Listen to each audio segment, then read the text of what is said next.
Hello friends, आज मैं स्नोफी का डाइट आप लोगों के साथ शेयर करूंगी, लेकिन उसके पहले मैं आप सब लोगों को थैंक्स बोलना चाहती हूँ। दोस्त हो गॉन थ्रू स्नोफी बर्थडे वीडियो जो इसके पहले मैंने पोस्ट किया था, लेकिन वो वीडियो पोस्ट करने का मेरा एक पर्टिकुलर रीज़न था। वो ये कि मैं उस वीडियो के थ्रू मैसेज देना चाहती थी। वो ये कि जैसे कि अभी हम पेट्स घर पे लाते हैं तो लोग क्या समझते हैं कि हमने एक पेट खरीदा है बस बच्चों के लिए, मन बहलाने के लिए, या फिर ऐसे जस्ट फॉर हाँ हमने भी, हमारे पास भी पेट है। नहीं, अगर आप पेट सच में घर में लाना चाहते हैं तो आप एक पेट को नहीं, एक आप बच्चे को घर में लाते हो। जैसे कि अभी हम हमारा बर्थडे सेलिब्रेशन करते हैं, हम अपने बच्चे के बर्थडे सेलिब्रेशन करते हैं, तो सेम वे जो कुछ भी हम अपने बच्चों के लिए करते हैं, everything we have to do for that pet. क्योंकि वो पेट खुद होकर नहीं आते हमारे घर, हम उसे लाते हैं घर पर, हमारे बीच लाते हैं। एक बार हमारे बीच लाने के बाद वो हमारा बच्चा बन जाता है, और एक बार पेट हमारे घर आने के बाद वो हमें पेरेंट्स समझते हैं और हमारे बच्चे को वो अपना भाई बहन समझते हैं। तो उनकी भी कुछ एक्सपेक्टेशंस होती है, उनकी भी कुछ फीलिंग्स होती है, और उनको भी हैप्पी रखना बहुत ज़रूरी होता है पेट्स को। मैं इसलिए स्नोफी का बर्थडे वीडियो पोस्ट किया कि ताकि मैं बता सकूं कि हमारे बच्चे में और हम जो घर में लाते पेट्स, उसमें कोई डिफ्रेंशिएट नहीं होनी चाहिए। और ताकि वो स्नोफी का बर्थडे मनाने से स्नोफी को सब मालूम पड़ा कि खास उसके लिए मनाया जा रहा है, ये दिन उसका खास है और सभी गिफ्ट्स उसके लिए लाया गया। और ये पहले साल नहीं मैं उसका सब बर्थडे मना रही हूँ। स्नोफी को जब से मैंने घर पे लाया तब से मैं उसके साथ ऐसे ही बर्थडे मनाती हूँ। और इसके पहले मेरे मम्मी का घर में भी स्वीटी थी, हम उसके बर्थडे भी ऐसे ही मनाते थे। हमने कभी एक बार पेट को घर लाने के बाद उसे एक एनिमल की तरह नहीं देखा है, एक अपना खुद के बच्चे की तरह ही देखा है।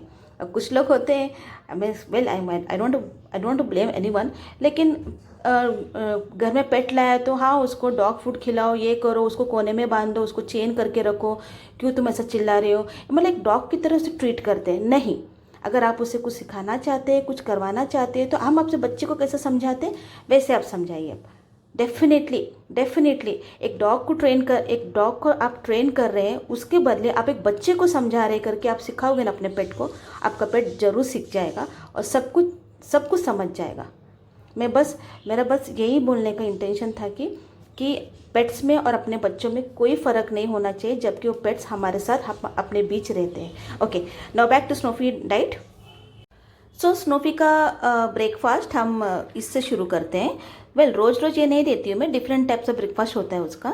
ये मूंग दाल है जिसको स्प्रॉट आया हुआ है। इस मूंग दाल को मिक्सी में डाल के विथ टू व्हीट ब्रेड के साथ उसे अच्छी तरह से ग्राइंड करके, मैश करके मैं स्नोफी को देती हूँ। कभी काबुली चना के साथ देती हूँ, या कभी चना दाल, ब्लैक चना दाल होता है ना, उसे भी मैं भिगा कर उसको स्प्रॉट्स आने के बाद सेम यही प्रोसीजर से मैं स्नोफी को ब्रेकफास्ट रखती हूँ।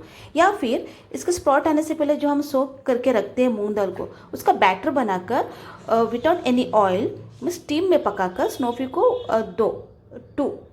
टू डोसा में डाल के देती हूँ मूंग दाल की। लेकिन कीप इन माइंड, इसमें मैंने कुछ भी नहीं ऐड किया, ना onion, garlic, chilli, salt, nothing. It's plain batter. जब हमें खाना होता है तब मैं इसमें सब कुछ ऐड कर देती हूँ स्नोफी को बनने के बाद।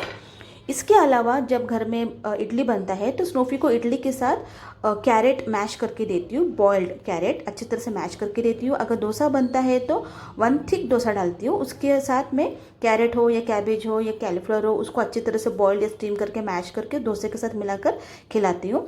और सपोज फ्रैंकली स्पीकिंग कभी वेजिस नहीं होता है उसको खिलाने के लिए, प्रॉपर वेजिस नहीं होता है उसको खिलाने के लिए, तो उस वक्त मैं क्या करती हूँ, प्योर व्हीट ब्रेड के साथ, दूध के साथ उसे मैं खिला देती हूँ। ओके, तो फिर मैं अभी आपको ये वाला बताती हूँ कैसा बना रही हूँ मैं। इससे थोड़ा डाल दिया मैंने मिक्सी में, and I will take 2 slice of bread. Okay, so friends, इस तरह से बन गया। अब मैं इसे स्नोफी को रखूँगी। स्नोफी का ईच एंड एवरी डाइट मैं डॉक्टर को बताती हूँ, डॉक्टर से शेयर करती हूँ। अगर डॉक्टर को लगता है कि वो नहीं देना चाहिए तो मैं नहीं देती हूँ। अभी फॉर एग्जांपल क्या हुआ कि स्नोफी के 2 ईयर्स बैक में उसे मैं पीनट रखती थी, पीनट के थोड़े चटनी रखती थी इडली के साथ, तो उसे स्किन एलर्जी होने लगा। तो उससे डॉक्टर को पता चल गया कि हो सकता है कि पीनट तुम बंद करके देखो, शायद पता चले। जब मैंने पीनट बंद किया तब मुझे पता चला कि स्नोफी को पीनट्स नहीं जमती है। तो उसके बाद से जो कुछ भी कोकोनट वॉट एवर सब बंद कर दिया, सब नेचुरल बेस पे उसे मैं रखती हूँ फूड। ओके फ्रेंड्स, ओके, अभी मैं आपको स्नोफी का लंच के बारे में बताती हूँ।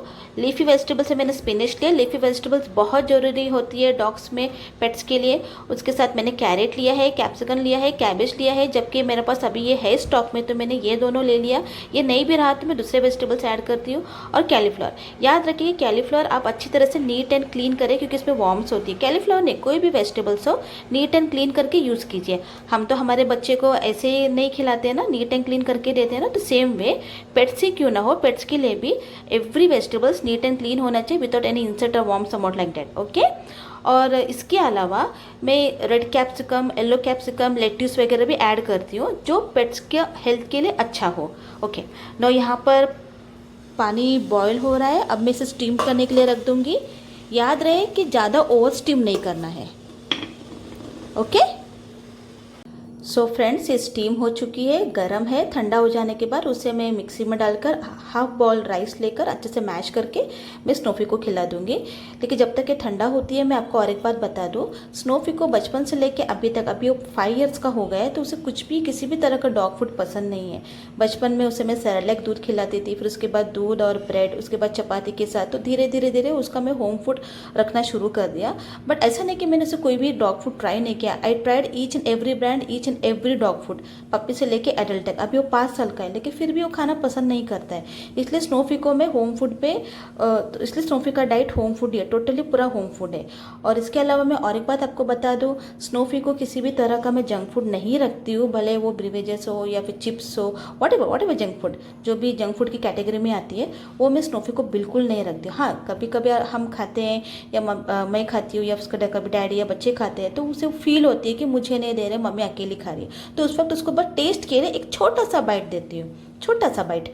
या फिर चॉकलेट्स वगैरह तो हम बिल्कुल नहीं देते। अभी जो हमने बर्थडे वीडियो पोस्ट किया तो उसमें मैंने स्नोफी को सिर्फ उसको ऊपर का जो क्रीम होती है, वाइट क्रीम, हल्का सा टेस्ट कराया उससे। मैंने उसे चॉकलेट क्रीम या चॉकलेट केक, चॉकलेट्स वगैरह कुछ भी नहीं दिया। स्नोफी को टोटली दूर रखते हैं हम इस सब जंक फूड से। सपोज इनकेस देना भी पड़ते हैं तो हम क्या करते हैं, बाद में इनके पास लेके जाके उसका माउथ वॉश कर देते हैं और उसको अच्छा पानी पीने को लगाते हैं, और उसका जो भी फूड है उसको इमीडिएटली खिला देते हैं, उसका डाइट हम खिला देते हैं। मानती हूँ थोड़ा बहुत उसके मुंह में जाता है, लेकिन आई डोंट थिंक सी को ऐसा करने से उसकी बॉडी में कुछ इफेक्ट करती होगी, तो हम ज़्यादा करके अवॉइड ही करते हैं। और हाँ, नॉनवेज की बात, हम इतना नॉन वेजिटेरियन नहीं है, सिर्फ थोड़ा बहुत चिकन प्रेफर करते हैं। और चिकन भी मैं स्नोफी को कैसा देती हूँ, बोनलेस चिकन को अच्छी तरह से वॉश करके, थोड़ा टर्मरिक डाल के, हल्दी डाल के उसको अच्छे से बॉईल करते, फिर राइस में मैश करके खिलाती हूँ। वो भी बहुत ज़बरदस्ती खाता है वो, उसे ऐसा चिकन उसे पसंद नहीं है। उसे डोमिनोज, KFC का चिकन पसंद है, लेकिन मैं वो सब चिकन उसे नहीं देती हूँ। अब क्या करें, पेट्स है ना, मानते नहीं है। इसलिए उस चिकन को मैं ऊपर का जो भी मसाला वगैरह रहती हूँ अच्छे से उसको पोंछ कर, अच्छे से वाइप कर तब मैं उसे देती हूँ खाने के लिए, लेकिन ज़्यादा करके अवॉइड ही करती हूँ। तो इनका अभी जो रात का जो डिनर होगा, खाली ये होगा बस। I mean, इसका ऐसा मैं बना के नहीं रखती हूँ, फ्रेश बनाती हूँ तभी का तभी। जो भी वेजिस होगा अच्छे से स्टीम करके मिक्सी में ये करके उसे खाली वेजिस रखती हूँ। उस वक्त मैं राइस वगैरह कुछ ऐड नहीं करती हूँ। प्लेन जो भी वेजिस होगा उसको स्टीम करके अच्छी तरह से उसको मैश करके खाली वही खिलाती हूँ मैं। बस फ्रेंड्स, ये है स्नोफी का डाइट। और हाँ, जब भी जो मील्स है, ब्रेकफास्ट, लंच और डिनर है, इसका बीच में क्या करती हूँ, उससे खेलते खेलते मैं कैरेट देती हूँ, कभी कुकुम्बर देती हूँ, कभी कैप्सिकम देती हूँ, जो पसंद, लेकिन उसे नट्स बिल्कुल नहीं देती हूँ।